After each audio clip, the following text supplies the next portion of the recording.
yesterday while we were here in South Bend, I got a message that while arresting a black man, the South Bend Police Department had essentially reenacted a scene from the movie Django Unchained. The scene that they reenacted was when KKK members wearing hoods were marching to lynch Jamie Foxx's character, Django. And in the movie, they were like, the Klansmen were arguing because their hoods didn't fit. It was supposed to be funny in the movie, but obviously the Klan, and it's not funny. So during this arrest, the young man that was arrested live streamed his arrest.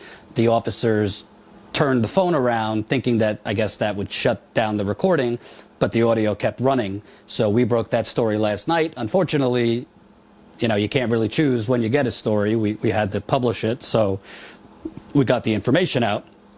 We published it right when Trump was impeached, so it kind of got drowned out a little bit among national media.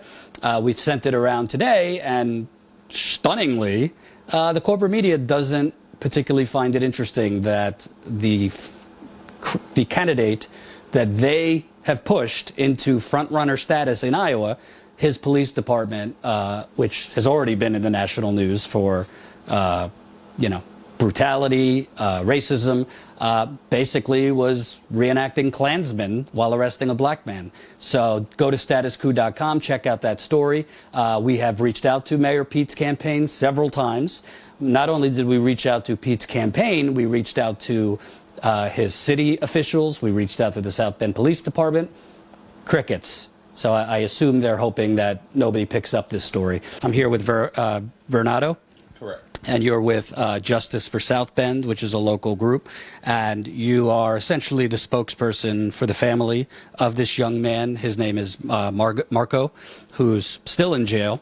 So can you kind of talk about, we're going to talk about South Bend overall, but specifically this incident last night. I assume you heard the tape of them basically mimicking Klansmen. I assume this is not a surprise to you, what the officers were doing? No, it's not a major surprise. I am a little bit alarmed that it's happened after the Board of Safety meeting yesterday, where the chief of police was telling the Board of Safety how good his officers are doing in the community. And for this to be a sergeant, my fat Sergeant Miller of the South Bend Police Department, who's is on this audio listening to this race stuff going on, as well as telling them to turn off their body cameras, is alarming. I have kids, family members that lost time with me because I'm at meetings to make sure that the police using their body cameras. I lost a very close friend, Eric Logan, on Father's Day due to a sergeant with the South Bend Police Department killed Eric Logan, and he didn't have his body camera on. So the community been hurt since then, and seeing like every incident is something dealing with a ranking officer. You don't hear about the new officers coming in doing something wrong. It's always these officers with rank and years within the department. And just by the way, I'm interviewing later today, around 5 o'clock Eastern, I'll be interviewing Tyree, who's Eric Logan's brother. So definitely check it out at 5 o'clock Eastern.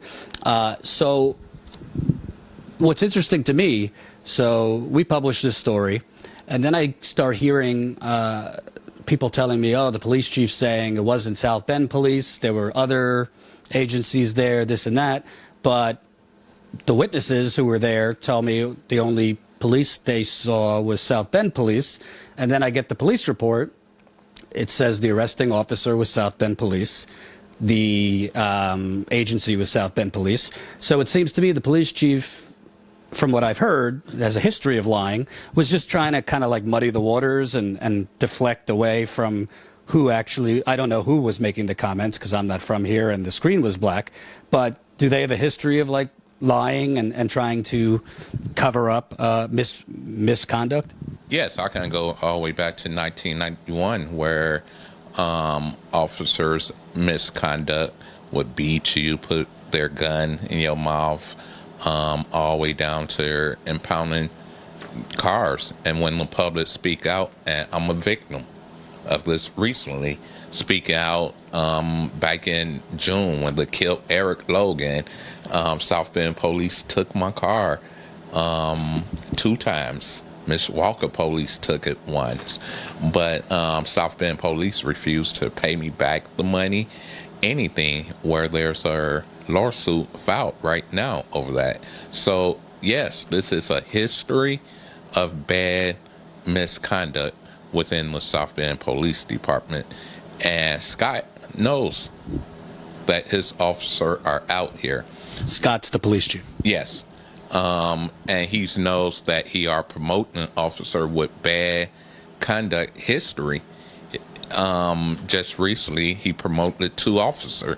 One officer lost his gun, in the community. The other officer had something to do with sticking a store down a handicapped mouth of a young man. How do these people get promoted? If they're doing this in the community, what they're going to tell their underleaders, officers, to do? And, for people that aren't from here, when they listen to the audio in the story we broke, it seems, frankly, I'm not surprised because we're from a part of the country where there's a lot of racism, but it just seems like these officers are kind of like high school jocks in the locker room, pounding their chest out. You had another officer in the audio, in addition to the, mimicking Klansmen from Django, they're saying, oh, this is like robbing a bank, if you heard that part. And it just seems like they're a little bit out of control, is what I heard in the tape. And I bring that to Mayor Pete because, shockingly, and if you become a Status Coup member, you could get the video, I had an interaction with a national journalist this morning who said, oh, so you think the mayor should be held accountable for the words of his officers? Well, doesn't the mayor set the culture? Correct. I do believe I did send an email out to Mayor Pete because he made a statement on record, national record as well, but no police here in South Bend since Eric Logan killing, if we can prove that this have to do with race, excuse me, there no longer would be working as police officers. So last night event, I believe the mayor needed to get home. There's a race issue going on in his police department, and he needed to get home. Get off from your little campaign trail, because you promised South Bend people if there's any race issues, that officer would not be working as a police officer, because she's a sergeant. And it's concerning because this officer, this ain't hearsay, unlike Eric Logan case that had no video or audio. We have audio of her telling another officer, are you recording? Stop. And he replied, I did. Should he be held responsible as well? Yes. And I believe I heard the female's voice, if that's Sergeant Miller, yes, while the male officers were mimicking the KKK scene. Correct. So here goes a supervisor allowing this to happen. What do that tell the black community or the even white community? It's okay. This is what we do here. Not to be harsh, but the black people of South Bend have been slapped in the face all summer long by the police department. And it's time for the chief to step down as the police chief. I supported him as chief. I no longer support Scott for the chief of police of South Bend. I want to focus on South Bend, but obviously the debate is tonight. I think the national media has essentially invented Pete Buttigieg out of thin air. I ask people what is his major accomplishment in South Bend that qualifies him to run for president. People look at me with a blank face because nobody could answer. To me, putting aside for a second this brutality, it seems to me that nationally he's been depicted as this like kind of intellectual wizard, but if his mind is like a computer chip, there seems to be a piece missing when it comes to black people. Am I describing that okay? It seems like he needs to study it or learn how to communicate with black people, or more importantly, learn how to empathize with what's going on. From what I see, like Chicago, 90 miles away, like a lot of cities, it is very much a tale of two cities here, which he in many ways has created by making downtown beautiful and leaving the rest of the city to basically rot. Correct. And that's one thing, people say, oh, Pete, made downtown look good. But that's his job. I have no complaints about him building his roundabouts because he's building to make his city look good. Now you done that, what's about what's inside your city? Just like a doctor, you could have HIV and he can dress you up and, some nice clothes make you look good. But how about those diseased, the worms inside? And that's what's going on here in South Bend. The USA looking at South Bend as downtown. But if you just look out here, my window, the west side's town, you don't see what you hear about, oh, it's beautiful. So I do believe Pete Nanter, he's leaving office, but before his last day, he needed to make things right here in South Bend. What's the point of having a beautiful downtown if the majority of the citizens can't afford to eat or drink there? Yes, definitely. I'm just blessed to, I'm not high class, but if I wanted to eat downtown, I could. But I know some of my neighbors who couldn't go downtown and eat, or even go downtown, spend a night at a local hotel just to get away. Just look at our neighborhood, the business look like shut down.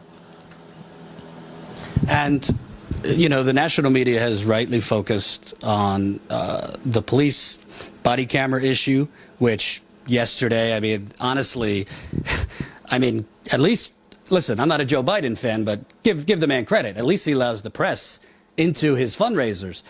The transparency or lack of transparency from Pete Buttigieg makes Obama's administration look transparent. I could go down the list. You have just yesterday, the safety board approved new rules or a new policy for body cameras in South Bend, Indiana. When a reporter asked Mayor Buttigieg's spokesperson, what's the policy? Oh, you could file a public information request. They don't know. Which, by the way, I filed a public information request last night on this incident, the KKK reenactment. They got back to me that they approved it and will get back to me in a reasonable amount of time, whatever the hell that means. I doubt it's going to be soon. Right. But the mayor won't tell you what is the new body cam policy. Politico just came out with a report that when he released his list of wealthy donors that are fundraising and raising money for him, he left out like 20 of the wealthiest, frankly, corrupt, wealthy people raising money for him. Oh, it was an accident, they said. He didn't want people in his fundraisers for a while. He wouldn't release any information on his work at McKinsey, saying he was under an NDA. I'm not telling you anything you don't know. Hope you enjoyed that last video. Hop on over to statuscoup.com where you can sign up for our email list and become a member for as low as $5 to $10 a month. Membership is how we grow. That's statuscoup.com/join. And remember, join our email list so we can grow the revolution with you.